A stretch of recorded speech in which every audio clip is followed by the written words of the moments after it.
Os aeroportos são os cruzamentos do século XXI. Todos os dias, mais de 8 milhões de pessoas viajam pelo ar.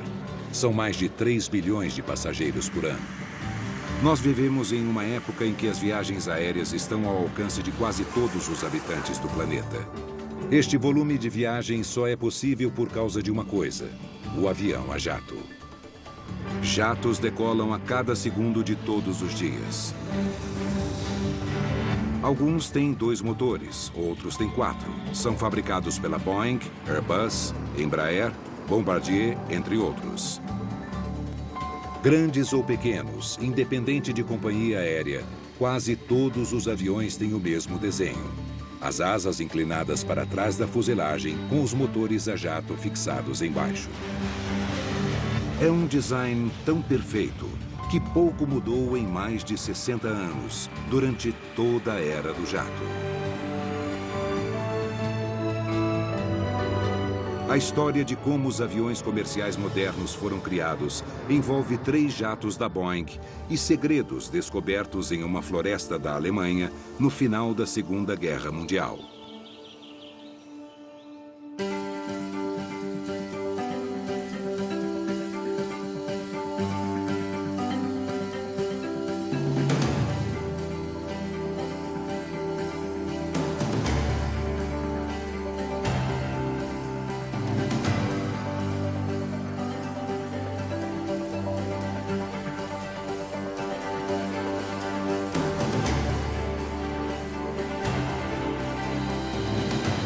Projeto Aeroespacial. Episódio 3, Encolhendo o Mundo. A Segunda Guerra Mundial na Europa foi basicamente a batalha da Alemanha contra as forças armadas de mais de 12 nações. Mas mesmo assim, os militares alemães acreditavam que sairiam vencedores. Em segredo, por mais de uma década, os nazistas desenvolveram o que eles chamavam de Wunderwaffen, ou armas maravilhosas. Os alemães investiram grandes quantidades de dinheiro, tempo e esforço no conceito de superarmas, incluindo os mais avançados projetos e pesquisas de aviões. Os alemães fabricaram o primeiro caça-jato militar do mundo, o Messerschmitt Me-262, que marcou o começo de uma revolução na aviação de alta velocidade. A aparição do motor a jato proporcionou um empuxo bem maior dos motores que possibilitavam velocidades maiores. O Me-262 era o avião mais veloz do planeta, mas a Força Aérea Alemã, a Luftwaffe, estava desenvolvendo projetos ainda mais avançados. Na etapa final da guerra, os aliados começaram a relatar, especialmente na Alemanha, aparições de aeronaves alemãs diferentes, com asas enflechadas. Aviões com asas inclinadas para a traseira da aeronave, como se fossem uma flecha. Todos os aviões, desde a época dos irmãos Wright, possuíam asas retas, posicionadas perpendiculares ao corpo da aeronave. No final da guerra, os aliados enviaram engenheiros da Boeing e de outras empresas para tentarem descobrir o que estava acontecendo. Com o regime nazista próximo da derrota, o resto do mundo cobiçava seus profissionais e suas tecnologias. Havia um programa chamado LUST, que desenvolvia tecnologia para a Força Aérea Alemã. E começou uma corrida para obter essas tecnologias. Poucas horas atrás das frentes de batalha, logo atrás das frentes russas, britânicas e norte-americanas, no oeste, havia equipes de cientistas e técnicos. Eles pegavam tudo que encontravam, equipamentos, pesquisas, ferramentas de desenvolvimento, para tentar obter essas tecnologias revolucionárias alemãs. A equipe da Operação Lusty era liderada pelo renomado engenheiro aeroespacial Theodor von Karman, um judeu húngaro que trocou a Alemanha pelos Estados Unidos quando Hitler tomou o poder.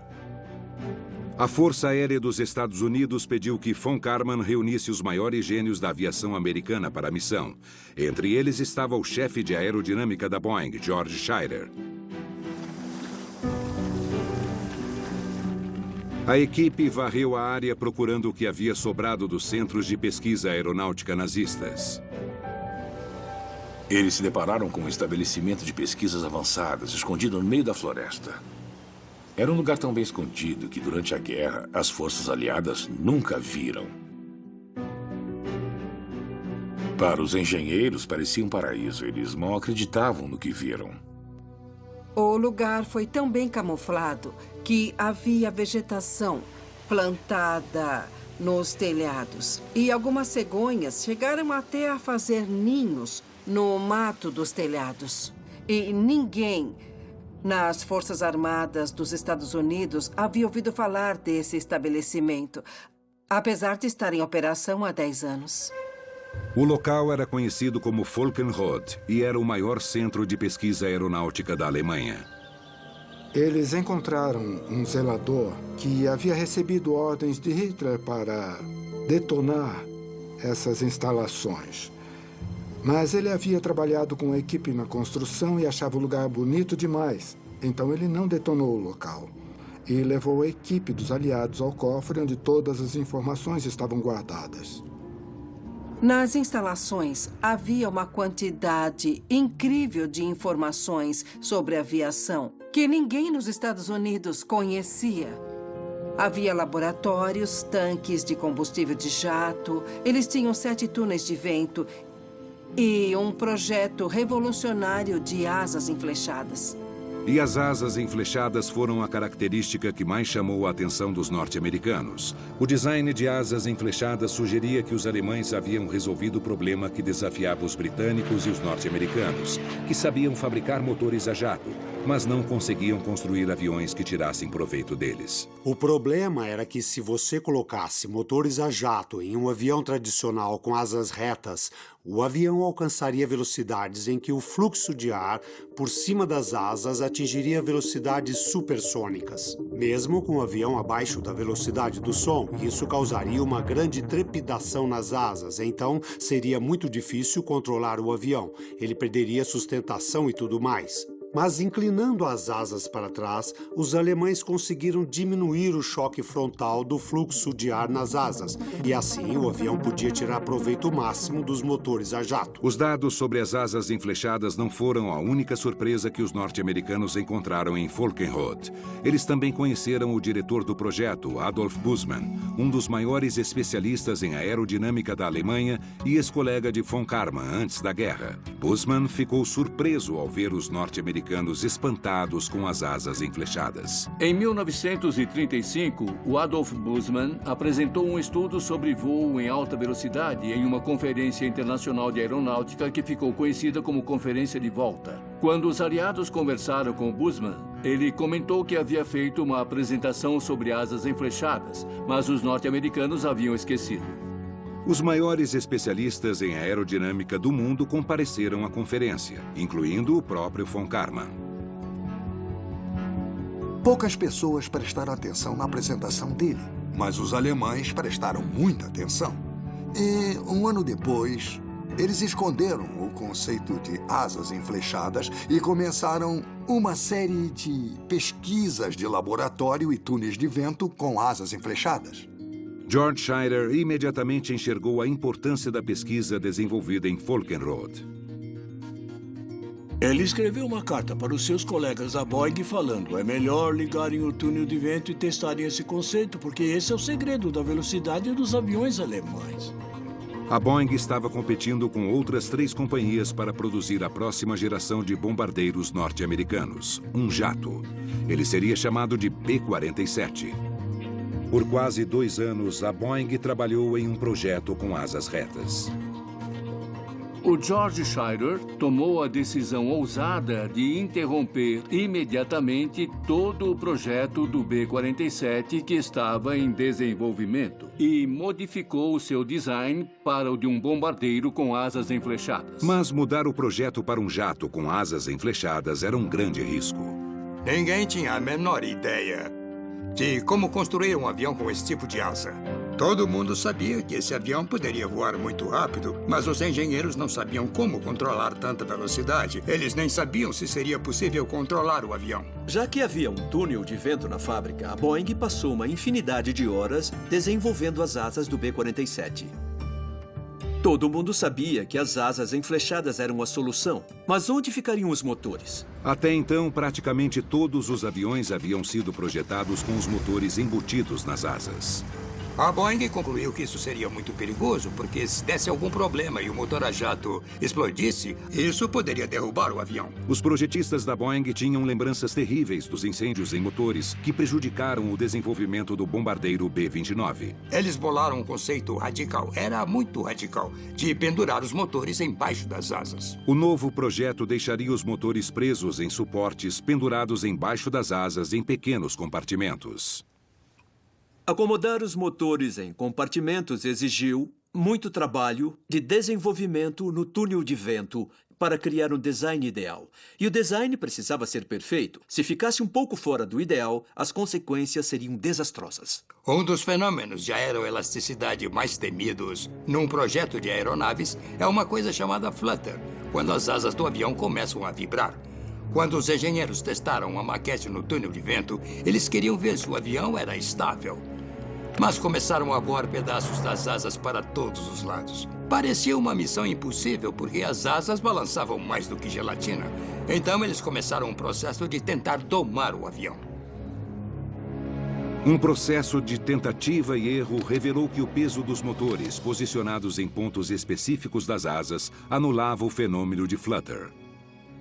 Eles provaram que os próprios motores podiam manter as asas estáveis. E as asas enflechadas dobravam a velocidade dos aviões. E isso foi desenvolvido por poucos engenheiros no túnel de vento. Então, em 1947, eles desenvolveram o primeiro avião de grande porte com asas enflechadas do mundo, o primeiro B-47. E quando eles demonstraram o B-47 pela primeira vez para a Força Aérea enviou um caça no seu encalço, mas era um caça da geração anterior. E o caça não conseguiu acompanhá-lo. O bombardeiro era mais veloz que o caça. Isso nunca havia acontecido. A Boeing ganhou um contrato para fabricar uma frota de B-47. Mas o B-47 era uma aeronave militar e não um jato de passageiros. A ideia de um avião a jato transportando passageiros mais alto, mais veloz e mais longe e com mais conforto do que nunca exigiria um grande salto de criatividade e tecnologia. Bill Allen, o empresário que se tornou presidente da Boeing ao final da Segunda Guerra Mundial, não possuía as características de um visionário. À primeira vista, ele era um advogado corporativo comum que não se destacava. Uma pessoa chata e maçante, mas qualquer empresa de sucesso precisa de um homem como Bill Allen. Bill Allen havia passado anos trabalhando como advogado corporativo da Boeing. Ele se tornou presidente da Boeing na mesma época em que o governo estava cancelando $1,5 bilhão em contratos com a companhia. O bombardeiro B-47 era uma exceção. Era o avião que estava colocando a Força Aérea na era do jato. E Bill Allen queria fazer mais. Allen ouviu George Schiller e sua equipe elogiarem o design do B-47 com asas enflechadas. O jato era mais silencioso, mais estável e muito mais veloz do que qualquer avião com hélices. Então, no verão de 1950, Bill Allen decidiu testar o modelo com as próprias mãos. Ele subiu as escadas da aeronave e se sentou atrás do piloto.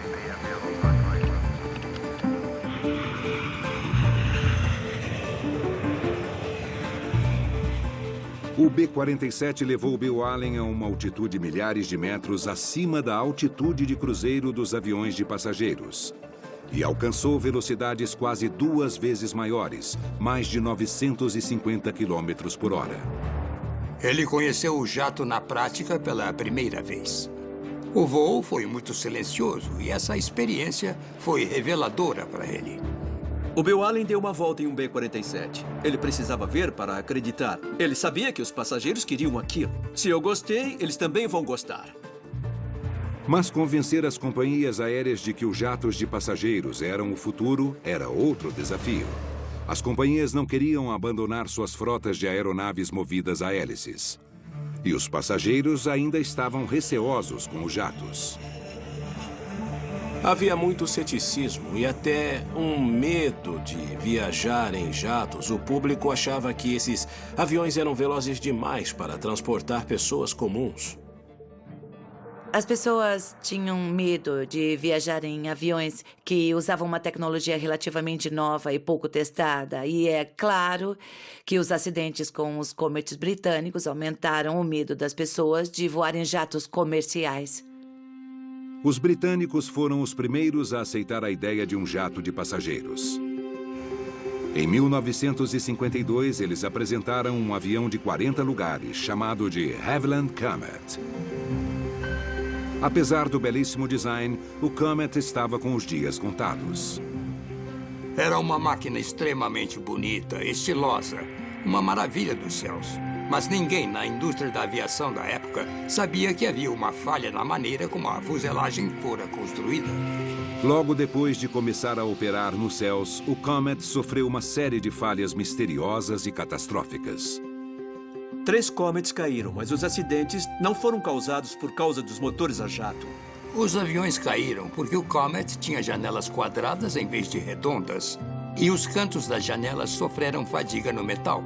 Então, quando o avião atingia certa altitude, ele sofria uma explosão de descompressão porque a pressão dentro da cabine era canalizada no ponto fraco das janelas. E isso fazia a cabine explodir. A ideia era ousada, mas essa ousadia superava a habilidade técnica de produzir um avião capaz de absorver os riscos de voar em alta velocidade e em alta altitude. Mas Bill Allen estava confiante de que os engenheiros da Boeing entendiam de voos em alta velocidade e alta altitude melhor do que ninguém. Mr. Allen, do you think jet transportation will be readily accepted by the American public? Martin, I have no doubt that once a person rides in a jet airliner, he will be sold on it forever. He cannot help but realize its a great superiority to what he has been used to. Então, em 1952, Allen levou a Boeing para o próximo passo, fabricar um protótipo. Mas o risco financeiro de projetar um protótipo revolucionário era enorme. Os fabricantes estavam acostumados a receber pedidos de 30, 40, 50 aeronaves que cobriam os custos de fabricar um protótipo. Agora, além de construir um avião, eles iam construir um avião completamente novo. Então, era um grande risco. We invested in that prototype something in excess of $16 million. Um investimento de 16 milhões de dólares naquela época era muito dinheiro. O futuro da companhia ficou em jogo nesse momento. Com esse protótipo, a companhia poderia deixar os concorrentes para trás ou terminar com um avião que ninguém ia querer. E assim ninguém o compraria. Bill Allen assumiu a maior aposta financeira na história da aviação. Ele estava determinado a colocar a Boeing e a aviação comercial na era do jato, com o avião que se tornaria o Boeing 707. O protótipo do 707 foi uma das aeronaves mais extraordinárias, não só na história da Boeing Company, mas também na história da aviação comercial norte-americana. Em maio de 1954, o aerodinâmico protótipo do 707 saiu da fábrica da Boeing, no sul de Seattle, em Washington. A esposa de William Boeing, o fundador da empresa, o batizou como o avião do futuro. Mas naquele dia, a realidade é que nenhuma companhia aérea havia aceitado o 707 como o próximo passo no transporte de passageiros. E agora o que estava em jogo era o futuro da própria Boeing Company.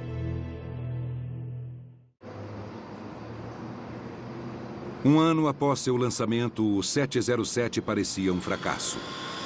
Nenhuma companhia aérea se interessou em comprar o avião que, segundo Bill Allen, seria o futuro da aviação comercial. Então, no verão de 1955, Allen convocou o piloto-chefe de testes da Boeing, Tex Johnston, para ajudar a vender o avião. O Tex Johnston era uma figura extrovertida e fanfarrona. Um piloto que gostava de voar com botas de cowboy e chapéu de vaqueiro. E ele era a única pessoa, segundo a apólice de seguro de 18 milhões de dólares da Boeing, que tinha autorização para pilotar essa aeronave. Com os executivos das maiores companhias aéreas hospedados em Seattle para reuniões da indústria, Allen aproveitou essa oportunidade e os convidou para uma corrida popular de barcos no Lago Washington. O Bill Allen estava em um barco no Lago Washington, divertindo alguns clientes. E a ideia era o Johnston decolar, sobrevoar os barcos, fazer a volta e pousar para exibir o avião para os seus potenciais compradores na corrida de barcos. O Bill Allen não deu nenhuma instrução específica para o Tex Johnston e a ideia era simplesmente sobrevoar os espectadores da corrida porque seria uma imagem inesquecível. Era uma máquina inteiramente nova, com um design sensual e atraente. Mas o Tex Johnston teve as suas próprias ideias. Havia uns 350, 400 mil espectadores na corrida em volta do lago. E, de repente, o avião começou a girar. E até parecia que o piloto havia perdido o controle da aeronave. Quando ele sobrevoou a multidão, ele decidiu girar o avião. E o coração do Allen disparou. Ele pediu um calmante para o seu assistente. Ele pensou, mas o que será que o Tex acha que está fazendo? O Tex girou o avião, ficou de cabeça para baixo e depois girou o avião de novo em cima da multidão. E eu acho que todo mundo ficou preocupado que Bill Allen pudesse ter um piripaque. Se o avião fugisse do controle e caísse, poderia matar milhares de pessoas.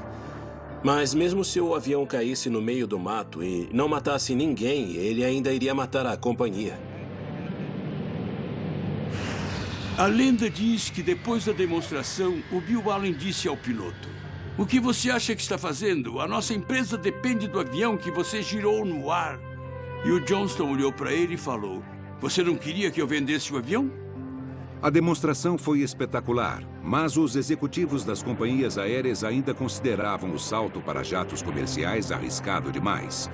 Todos, exceto o One Trip, da Pan Am. O lendário fundador da Pan American World Airways começou sua companhia aérea com uma rota de correio aéreo entre Flórida e Cuba em 1927. Uma década depois, seus barcos voadores, os Clippers da Pan Am, conquistaram as ilhas do Oceano Pacífico. Ele transformou a Pan American na primeira companhia aérea de alcance mundial. O Tripp foi o homem que desenhou o mapa mundial da aviação e ele sabia o que precisava ser feito para cumprir a promessa da aviação.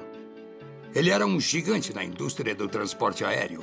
Ele sacudiu a indústria como um visionário e um megalomaníaco. O sucesso da Pan Am dependia das apostas arriscadas do Juan Tripp.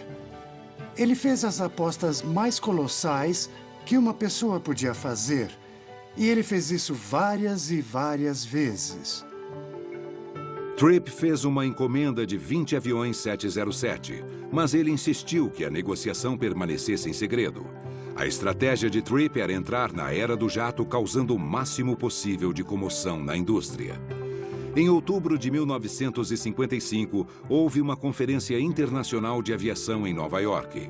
Os líderes das maiores companhias aéreas estavam presentes. E depois todo mundo foi para a casa do Tripp. E então ele falou: amanhã vocês vão ler nos jornais que eu entrei na era do jato. Os outros executivos ficaram malucos, não sabiam o que fazer. E depois todas as companhias aéreas encomendaram aviões novos. Isso causou pânico no mundo da aviação. O custo de trocar os aviões seria astronômico e ele os obrigou a fazer isso. Porque ele foi o pioneiro e ele tinha coragem de ditar as tendências. Agora as companhias aéreas rivais não tinham escolha. Ou entrariam na era do jato ou ficariam para trás.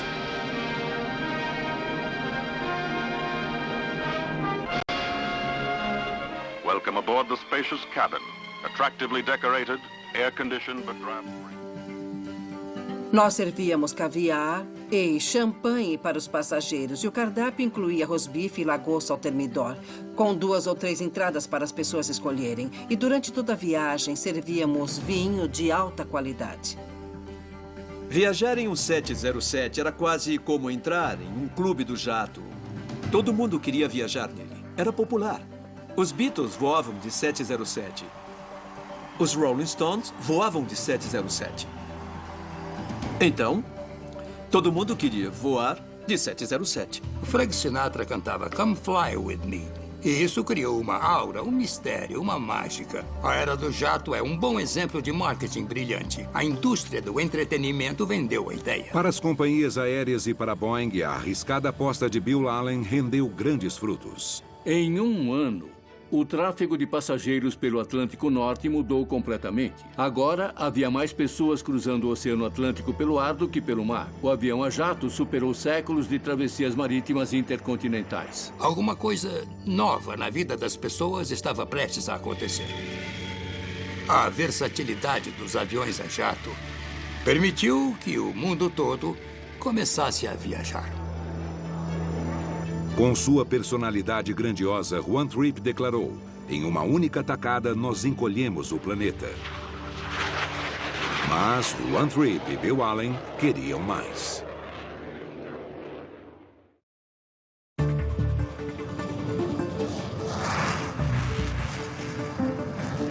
Mais alto, mais veloz e mais longe. São essas palavras que sempre impulsionaram o progresso da aviação. Em 1947, Chuck Yeager quebrou a barreira do som a bordo de um Bell X-1. E nos anos 60, os aviões militares realizavam missões rotineiras em velocidades supersônicas.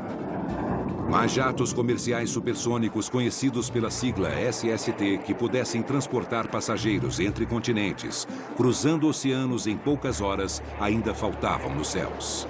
No começo dos anos 60, os britânicos e os franceses tomaram a iniciativa de desenvolver o projeto Concorde.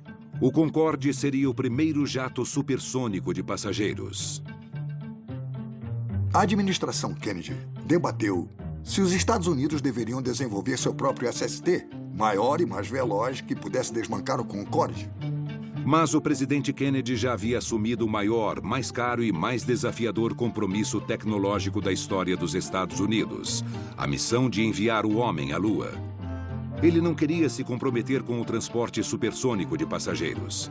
Mas Juan Trippe, da Pan American, estava convencido de que era hora dos aviões de passageiros embarcarem na próxima tendência da aviação. Trippe era um visionário de verdade. Ele previu o voo supersônico do mesmo jeito que ele previu as tendências anteriores. Essa era a última fronteira antes do voo espacial. Então, Trippe bolou uma maneira de manipular o presidente dos Estados Unidos. Juan Trippe era um conspirador obcecado por controle. Ele não era agradável, e a sua maior genialidade era saber como manipular as pessoas para conseguir o que quisesse para a Panam. Trippe visitou os concorrentes. Ele fechou um acordo para comprar 6 Concordes supersônicos dos franceses e dos britânicos por dezenas de milhões de dólares. Depois, ele deixou a notícia vazar nos jornais norte-americanos. O presidente Kennedy não gostou. You can tell him I'm going to spend the next time I'm here really giving a screwing to Pan American, because that sticks it right to us. Esse é o presidente dos Estados Unidos ao telefone com o diretor da Administração Federal de Aviação. Well, now, will you give him this message from me and make it very clear that I think he ought to retract that, and he ought to wait now and see what the United States is going to do. We'll give him all the trouble he wants, because there isn't going to be anything that's going to make me more excited than doing that. Como sempre, Juan Trippe conseguiu o que queria. I'm announcing today that the United States will commit itself to an important new program in civilian aviation. No dia seguinte, Kennedy anunciou seu apoio ao plano de construir um jato supersônico comercial norte-americano. And in supersonic flight, challenging new frontier. Que cartada do Trippe. Eu sempre falo que ele não era um homem agradável, mas, meu Deus, ele era bom. A Boeing, a Lockheed e a North American competiram para ganhar o contrato do governo para o transporte supersônico. A Boeing ganhou com um projeto revolucionário um avião impressionante. A maquete em tamanho real, em exposição em Seattle, tornou-se uma parada obrigatória para os profissionais da indústria da aviação. Asas enflechadas, 4 motores enormes, 300 passageiros, voando a 2,5 vezes a velocidade do som. Foi um avião que rompeu o padrão de design de todos os jatos comerciais anteriores. Mas mesmo os maiores defensores do projeto reconheciam que um avião que explorasse todos os limites de tecnologia disponível provavelmente demoraria mais de uma década para chegar ao mercado. E Juan Trippe estava impaciente. Ele não queria esperar anos pelo seu primeiro jato supersônico comercial. Enquanto isso, ele queria o que ele chamava de substituto temporário. Se ele não podia ter o avião de passageiros mais veloz do mundo, ele queria ter o maior de todos.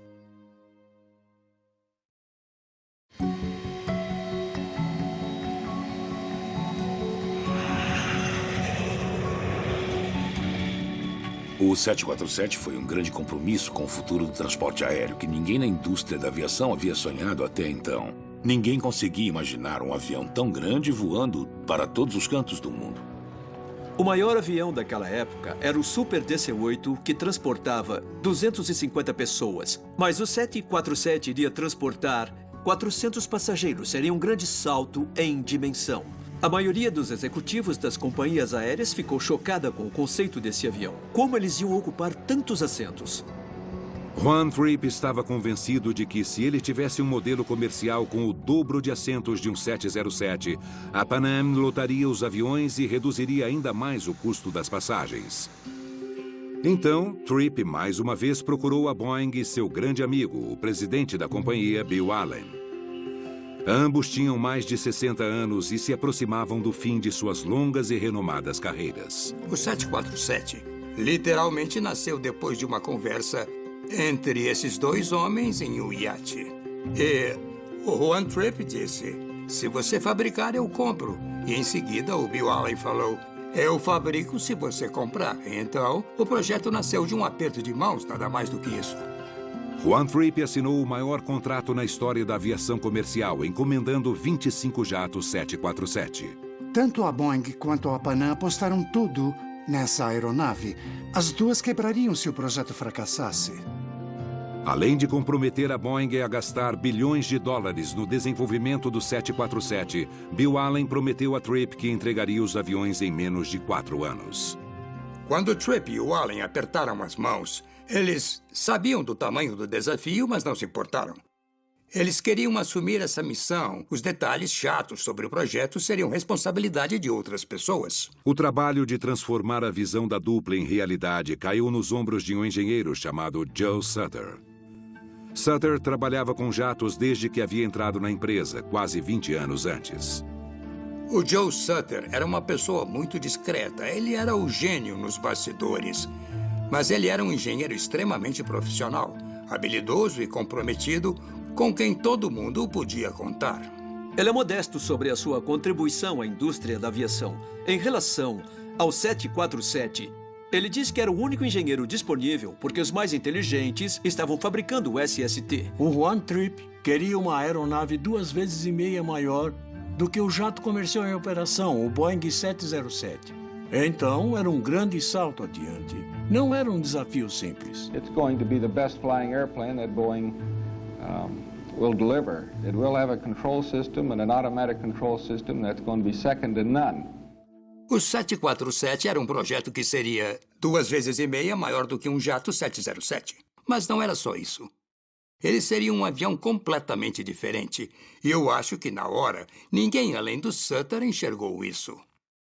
A visão de Juan Trippe era um jato de passageiros que acomodaria 400 pessoas em 2 andares. Ele estava obcecado com a ideia de um avião de deck duplo. Ele queria um jato que parecesse um transatlântico. Mas os nossos estudos sugeriram uma ideia melhor. A solução era construir uma aeronave mais larga que pudesse acomodar seus 400 passageiros em um único deck. Seria o primeiro avião comercial com 2 corredores em vez de 1. Não houve alarde. Eles perceberam que isso resolveria o problema. Era a melhor maneira de acomodar tanto volume. Mas havia o problema político de quem falaria para o Juan Trippe que ele não ia ganhar o deck duplo. Meus chefes achavam que eu não levava jeito para dar a notícia a ele. Então o Milt Heinemann, que trabalhava para mim, ficou encarregado de apresentar a ideia para a Pan Am. Ele levou o projeto para Nova York e entrou no edifício da Pan Am, na sala de reuniões, onde conversaria com o Trippe e todos os diretores da empresa, e então Ele mediu a largura da sala, que era aproximadamente 6 metros. E foi quando ele soltou uma frase genial. Ele disse para o Tripp: "Você está sentado dentro de um 747 nesta sala." Tripp abandonou a ideia de um avião com deck duplo, mas ele estava convencido de que, quando o jato supersônico comercial da Boeing fosse entregue, o 747 seria utilizado no transporte de cargas. Então a gente tinha que projetar um modelo que fosse um avião de carga e um avião de passageiros. Foi a primeira aeronave da história projetada com essas duas finalidades, mas como a carga seria carregada. Uma maneira seria carregando pelo nariz. Então a gente colocou uma porta no nariz do avião, mas o nariz é onde a cabine do piloto deveria ficar. Então é por isso que nós pusemos a cabine em cima. E é por isso que o avião tem uma saliência em cima, porque nós projetamos uma versão de carga da aeronave. O 747 seria o maior e mais complexo avião de passageiros já construído. Em tamanho e ambição, ele competiria até com os jatos supersônicos comerciais. Mas os contribuintes norte-americanos estavam bancando o desenvolvimento do SST. Já o 747 estava sendo construído com o dinheiro da própria Boeing e os fundos estavam acabando. Esse programa custava $5 milhões por dia. Não existia nenhum projeto com esse valor em 1969. Era uma coisa inédita. Eles viviam recorrendo aos bancos para pedir empréstimos. Esse projeto foi uma corrida contra o tempo para manter a empresa viva e entregar o avião.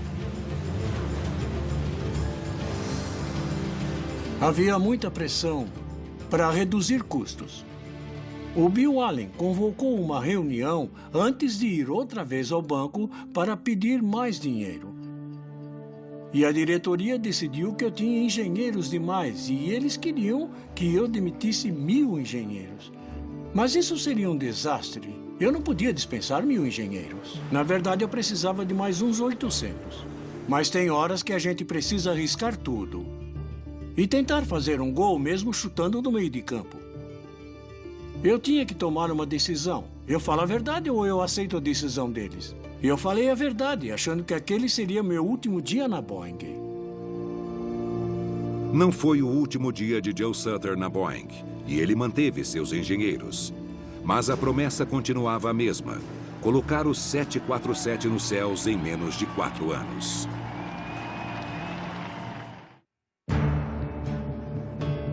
Em 9 de fevereiro de 1969, o 747, o primeiro avião comercial de corpo largo, taxiava na pista de decolagem, pronto para voar pela primeira vez. Nunca ninguém havia visto uma aeronave tão grande saindo do chão.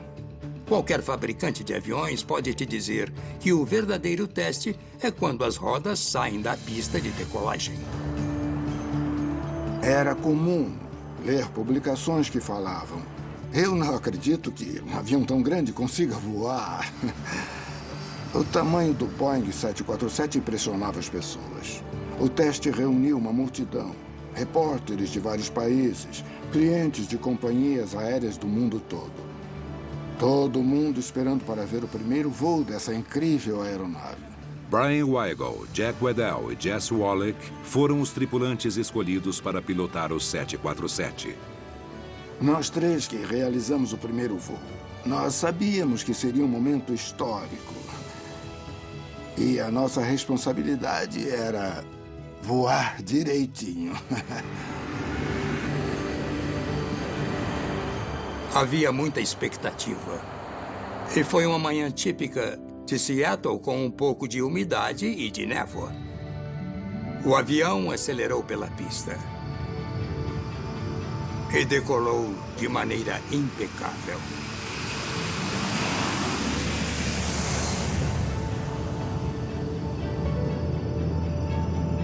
O alívio de colocar o avião no ar depois de tanto esforço e trabalho foi inesquecível.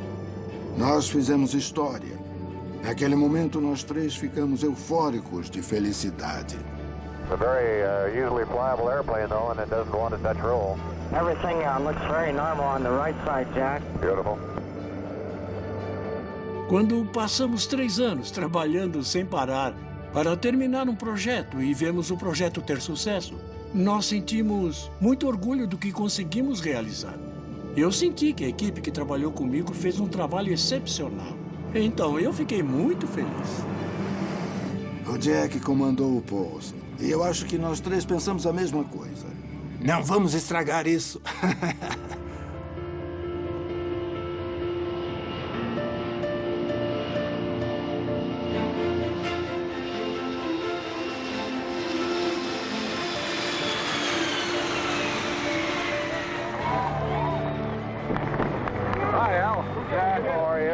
Natural question is, what are your impressions?